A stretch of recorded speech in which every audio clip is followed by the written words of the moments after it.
New Year's Eve is just around the corner and hospitals are preparing for an influx of patients, what they say is a guaranteed cause of injuries.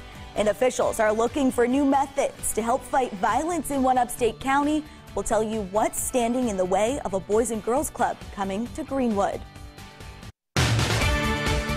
Where local news matters for Carolina's family. This is 7 News Daybreak.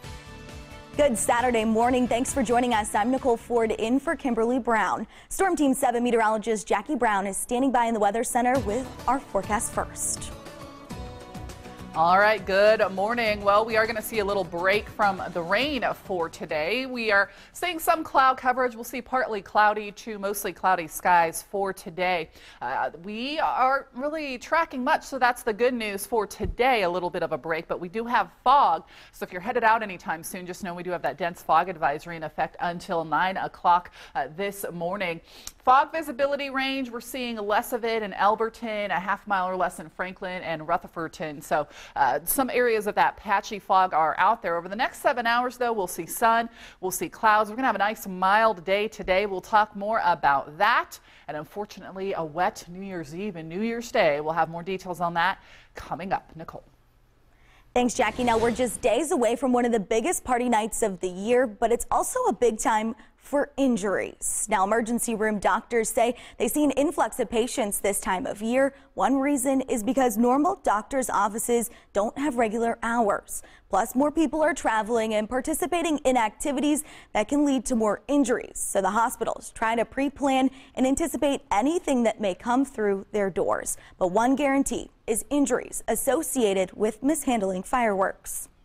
I've sent a lot of people to Augusta from burns from fireworks because they were holding them in their hands. So a burn on a hand is a very, very dangerous thing because you use your hands to do everything. Now, when it comes to shooting off fireworks, it's not just your safety you need to be concerned with, but check with your local city officials on any ordinances before you set them off. Now, we've all heard it before. Don't drink and drive. And yet troopers say in South Carolina, half of all deadly crashes involve an impaired driver. Sunday marked the beginning of the annual Sober or Slammer campaign, where troopers partner with local law enforcement agencies to catch drunk drivers during the holidays. Now, since December 21st to Christmas Day, there's been 5 deadly wrecks in our state. Just good decisions, have that plan in place. Then, of course, on top of everything else, make sure you're wearing your seatbelt. Make sure that you're not texting and driving and obey those speed laws. Now, the Sober or Slammer campaign lasts through New Year's Day. Troopers will conduct traffic checkpoints and drivers will be asked to provide their license, registration, and proof of insurance. Meanwhile, a police officer in Western North Carolina was rushed to the hospital after he was hit by a tractor trailer Friday morning. The Woodfin Police Department sent us this picture. Troopers say Officer Christopher Morrow arrived at an accident scene on Interstate 40 in Haywood County around 6:30 in the morning. They say the police car's blue lights were on when it was hit from behind by an 18-wheeler. Officer Morrow suffered minor injuries. Now, it's been a wet several days in Metro Atlanta with no break to the rain coming soon. All that water led to several floods, including the area's largest river. Mike Papici has the story. So I just got my fingers crossed. It's all David Lloyd can do. If I have to sandbag it, I will. As Big Creek creeps closer to his Roswell home. We'll see what happens. But this 2009, this was all underwater. Lloyd's praying it won't repeat itself as a deluge of rain forces the creek over its banks. One of the problems in 2009 when it flooded, it was still warm. Of course, it drove all the snakes out of the woods. The mighty Chattahoochee was also no match for the pounding precipitation. Its waters washed out Azalea Drive. Police had to shut it down.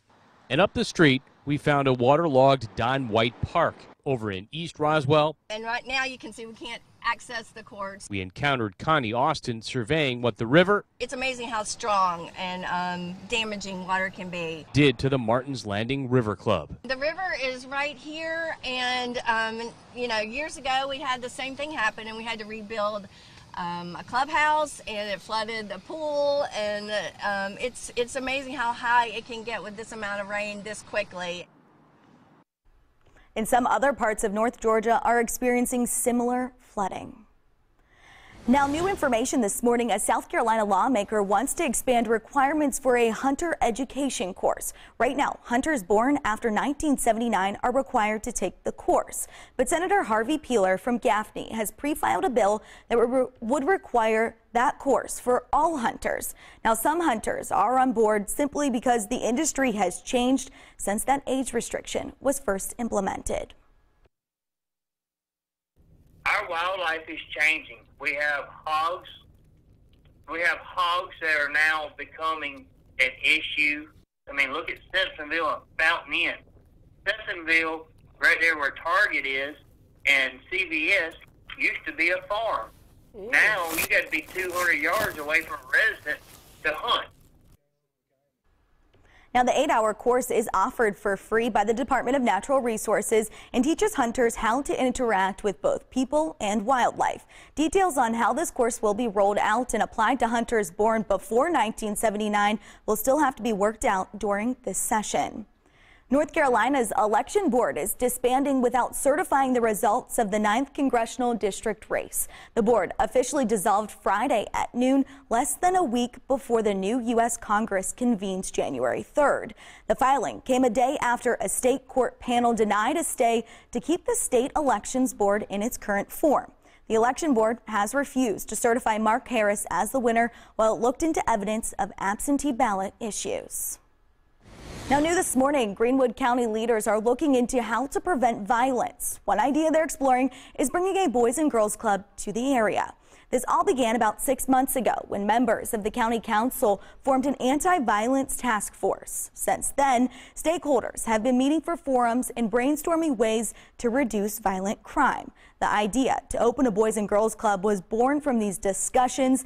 A county councilman says they are in the early stages of negotiation to bring the organization to the city of Greenwood. We believe that there needs to be more venues for kids to go to, particularly during the summertime when they're kind of not in school, and whether it be Boys and Girls Clubs or something similar to that. He says they're considering a well-known building for the proposed facility, but he wouldn't say which one. A decision on whether the organization will open in Greenwood should come in the next few months. Now, an upstate business owner was concerned about kids going hungry over the holidays, especially those who depend on school lunches.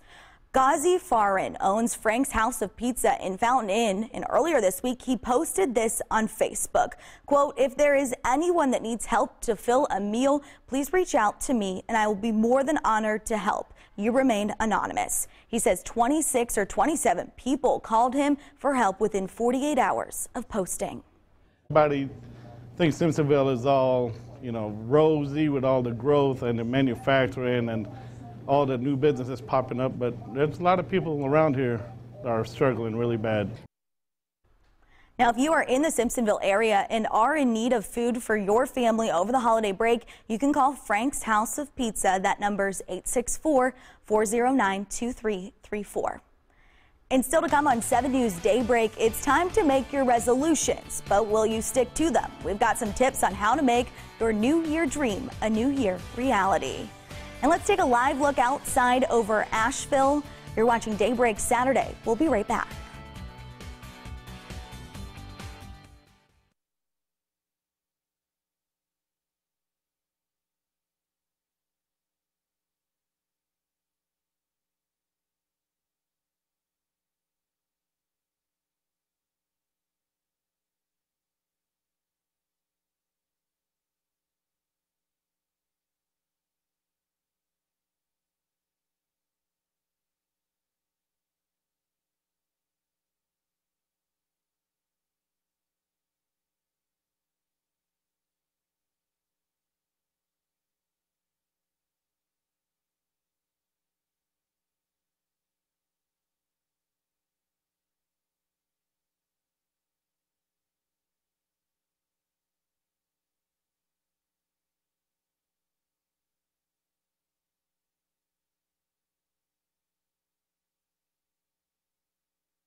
The new year is right around the corner, and that means it's time for new resolutions. A national survey shows exercising more and losing weight is at the top of Americans' lists. 7 News reporter Jennifer Martin has tips for success from a weight loss and fitness Hall of Famer. Now come back down. Studies show the #1 New Year's resolution in America is fitness or health related, but year after year, success rates are low. You look at the people who fail, they're the ones that, and I've watched it for 40 years, they're the ones that join the gym on January 1st, and they go in there and they do cardio for 45 minutes a day for 4 or 5 days a week, and 3 weeks later they lost a pound and they get upset. Former Mr. USA John Defendis was inducted in the Weight Loss and Fitness Hall of Fame in 2007 and has some advice. You want to build muscle, increase your bone density, increase your strength, therefore increasing your metabolic rate to burn more fat. He developed a program called Ultra Fit over 30 years ago for people who are overweight, focused on weight training and healthy eating. Getting away from the foods that are the demons, what I call the 3 demons, which are salt, sugar, and fat. At one point, he trained Congressman Newt Gingrich at the congressional gym, who lost 61 pounds in 11 weeks, one of many success stories. Let's do some sit-ups, baby. Do your sit-ups. There you go. Come on. He even taught his pet cockatoo, Baby, how to do sit-ups and squats, something that earned him a cameo on Animal Planet. Do your squats. Do your squats. There you go. Next year, Defendis will be featured in a new Netflix special, The Perfect Physique 2, sharing secrets to weight loss, like his 5 parts of movement. Stretch, flex, drag, squeeze or contract, fight the negative.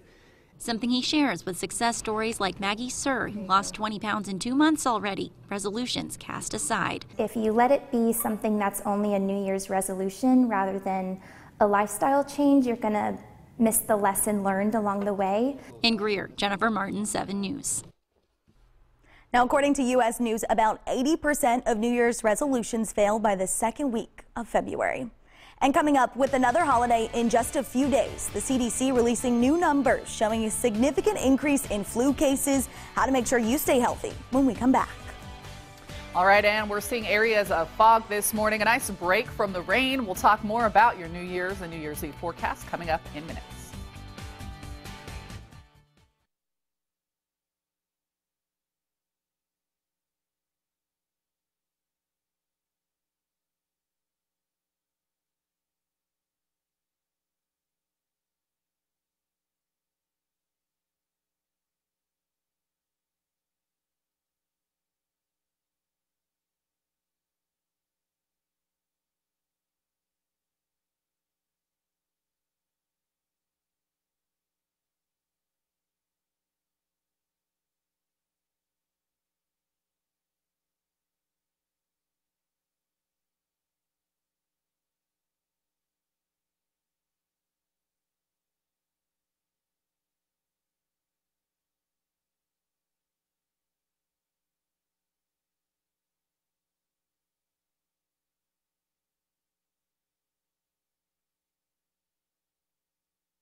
Good morning. Happy Saturday. Welcome back. Well, we are seeing areas of fog this morning, so as you are heading out the door, just be prepared for some fog. A break from the rain for today. We're still seeing some of those cloudy conditions and again, areas of fog and mild temps above average. Also, rainfall totals. We've been above average, 7 inches above average for the month of December. We've had a ton of rain. Asheville set a record yesterday, over 4 inches. Still seeing flood warnings along the French Broad River because of the saturated grounds, and unfortunately we're still going to see more rain for this week. But today we'll see a break in the rain. We'll see sun, we'll see clouds. Most of the rain right now, precipitation, is to the south of us, and as we kind of zoom out, not a ton of activity, but kind of here or there, we're seeing some snow in portions of the southwest. I know New Mexico had that blizzard warning not too long ago. And then this system that brought all our rain continues to push off to the east of us. So we have a little bit of a break, but you can see we've got a front coming in, and as it does, a frontal boundary, we can see more rain pickup. So that's by about 11 o'clock tomorrow. And then for your tomorrow night into Mondays, when we can see a little bit more in regards to that widespread rainfall. That's Monday night, break, and then more rain on Wednesday. So we'll see breaks in this rain, but again, we'll have continued chances of seeing this rainfall throughout your week and into your New Year's Day. That's a Thursday, 10 o'clock. So through the week, again, we can see more rain. But the good news is we're starting off with those mild temperatures. We are seeing areas of fog this morning. Franklin, Rutherfordton, seeing a half a mile or less of visibility. Elberton. Temperature-wise, we're seeing temps in the 40s and 50s, 48 Asheville, 53 Greenville, 50 in Spartanburg. So it actually feels kind of mild when you're heading out the door this morning, especially where you're seeing those temps in the 50s. It doesn't feel too bad out there. Wind-wise, we're seeing anywhere from calm to 8 miles per hour. Asheville, 6 in Clemson, 6 in Greenville. So skycast showing a little bit of precipitation isolated possible this morning, but for the most part, things will somewhat taper off in regards to that rain for today. Highs today, we'll see 60s, so a little break, sun and clouds. We'll see partly cloudy to mostly cloudy skies, and then we'll see clouds and some rain for your Sunday, mild and rain on Monday. For your New Year, we're starting off wet, and we are going to see those temperatures in the 60s. And then in the mountains, obviously, we're seeing a little bit cooler temperatures, but it does continue to show that rain for this week. So we were talking about it earlier. We are seeing rain. We've seen above average rainfall, 7 inches above average. But again, we'll take a little bit more of the mild temperatures. I know when I went to my car this morning, you know, we were talking about that earlier. Just didn't feel the worst. Exactly. I kind of walked outside earlier and I was like, oh my gosh, it feels like spring already. Yeah, exactly. That's what we're getting. We're above average for today. So it's not the worst feeling. And then again, a break from the rain, but unfortunately, more rain this week. Yes, rain, more rain, and rain is what your graphics say. Yeah, I know. So have your umbrella for the New Year's.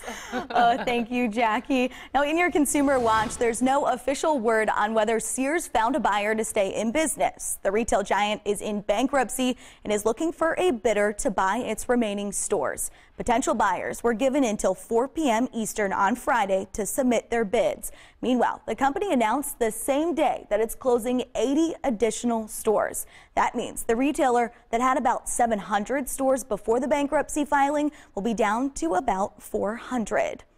Now, teachers and public education employees are quitting at record levels. That's according to a new report from the Wall Street Journal, citing data from the Labor Department. Now, according to the paper, it's the fastest rate ever recorded since the Labor Department began tracking the numbers in 2011.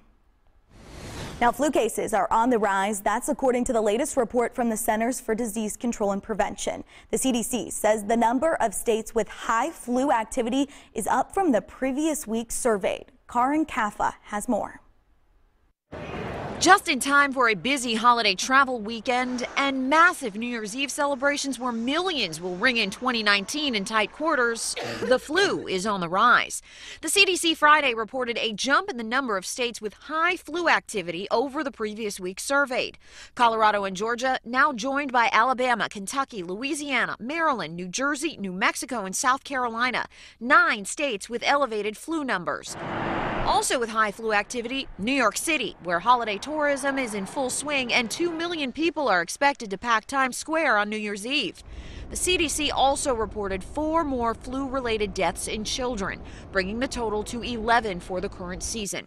The best flu prevention, the CDC says, is a flu vaccine for those 6 months and older. And as long as the flu is still circulating in your area, it's not too late to get one. It won't stop all flu, but it'll lessen the severity of symptoms. And if you're one of those people packed into crowded spaces this holiday weekend, wash your hands and avoid touching your eyes, nose, and mouth, the CDC says, to help prevent picking up the flu. In Washington, I'm Karen Kaifa.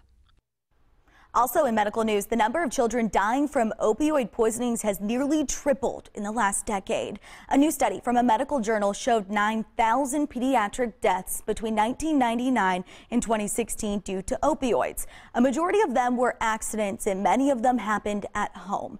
The authors of the study say the epidemic will not get better until public health officials take action. And coming up, newly released dash cam video out of Florida shows a man driving a Ferrari into the water on purpose. We take a closer look next.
Welcome back at 6:56, and it's time for Color Your Weather. We want to see your kids' artwork.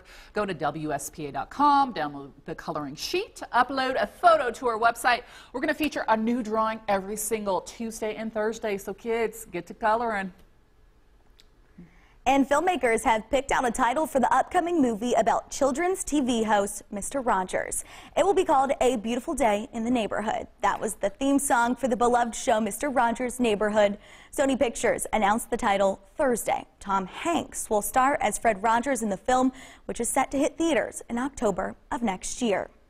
Now, a Florida man discovers his Ferrari won't float, and it's all caught on camera. This new dash cam video shows a Palm Beach officer talking to the driver outside the luxury car in the early hours of Wednesday morning. Moments later, the driver gets in. You see the brake lights flash. He backs up. Then it's full speed ahead when, splash, it sinks 30 feet into the Palm Beach inlet, according to the Coast Guard. Now let's take a live look over 85 in Pelham. It's 6:57. You're watching Daybreak on Saturday. We'll be back in just a few minutes.